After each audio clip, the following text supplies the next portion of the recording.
How to remove ads from IMO. In order to do that, you may follow up this method. So open up the IMO application onto your device.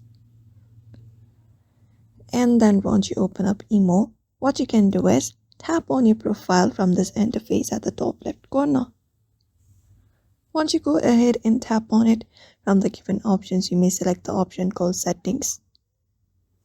And from Settings here, you will be finding different options. So in order to turn off the ad, first of all, head over to Notifications at the top.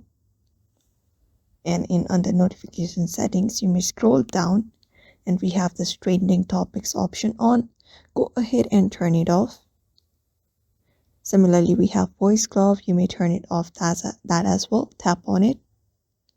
And we have this All Notifications option. Go ahead and turn it off. After that, we have this in-app notifications and in-app sound. You may turn it off.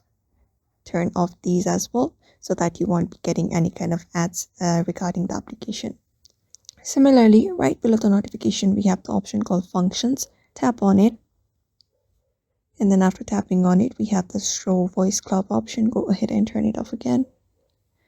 And go ahead and turn off the planet as well and confirm it.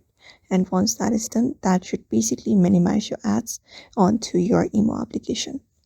So that's it for now. You may follow up those methods. So I hope this video was helpful. Give it a thumbs up and subscribe for more tips and tutorials, and we will see you on the next one.